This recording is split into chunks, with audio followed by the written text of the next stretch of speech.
If you look at football in the early 2000s, the center of the pitch was governed by strict divisions of labor. On one side, you had the destroyer, big, aggressive, built to break up plays and win back the ball through sheer physical force. On the other side, you had the creator. These players were usually smaller, relying on agility, vision, and technical artistry to weave passes through tight defensive lines. Coaches treated these as mutually exclusive traits. If you carried the muscle mass to overpower a forward, you supposedly lacked the delicate touch required to thread a needle from 30 yards out. This rigid separation built the tactical framework of the era. A single midfielder could protect the backline, or they could orchestrate the attack. Doing both at an elite level was considered impossible. Then you look at Yaya Touré. Standing 6'2" and built like a heavyweight, he visually checked every box of a traditional destroyer. But this chart shows his passing metrics from the 2013-2014 Premier League season. Touré completed 1,169 passes with nearly 91% accuracy, outperforming the league's purest technical playmakers. And that same year, he scored 20 league goals, a threshold historically reserved for top-flight strikers. A player of that size should not possess that passing range. A volume passer should not score 20 goals. To understand how one player synthesized every midfield role into a single profile, we have to look at how he was built. Touré's development began at the ASEC Mimosas Academy in Ivory Coast. It was an environment that prioritized close control and highly technical skill over pure athleticism. He had the talent to fast-track to the top, securing a trial with Arsenal in 2003.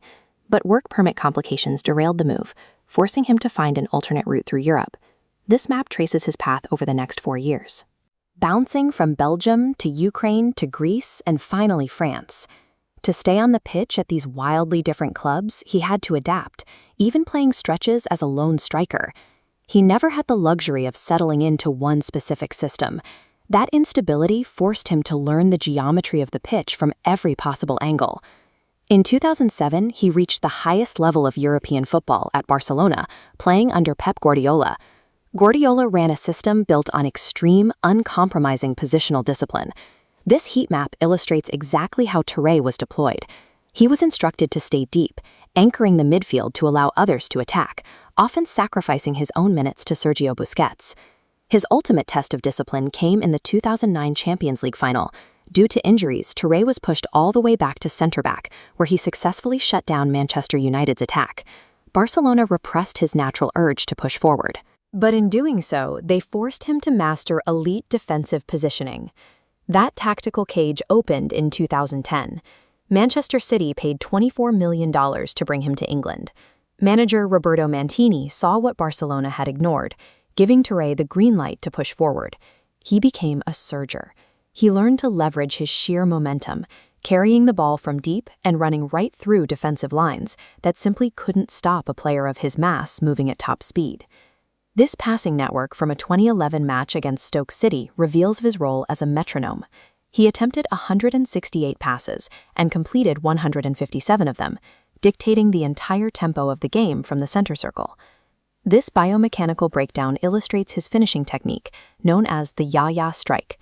By striking the ball with the far back area of his foot, near the heel, he generated a completely straight, unreadable trajectory that goalkeepers couldn't track. The attacking flair from his youth and tactical restraint forged at Barcelona finally clicked together. Manchester City had a single player executing the duties of an entire midfield. His production translated directly to silverware. In 2011, Touré scored the decisive goals in both the FA Cup semi-final and the final. Those strikes ended a 35-year trophy drought for the club. A year later, with the league title on the line, he delivered a massive late brace against Newcastle United. That performance secured Manchester City's first league championship in 44 years. Touré provided the tactical consistency that allowed City to move past their decades-long wait for a title and establish themselves as a consistent force at the top of the table. That dominance extended to the international stage. In 2015, Touré captained the Ivory Coast to the Africa Cup of Nations title. The stakes of that tournament were immense. The victory came at the expense of a devastated Ghanaian side, finally cementing his legacy for his home nation.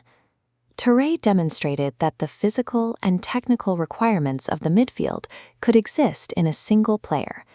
He effectively resolved the binary of the creator and the destroyer, establishing a new standard for the hybrid midfielders who followed.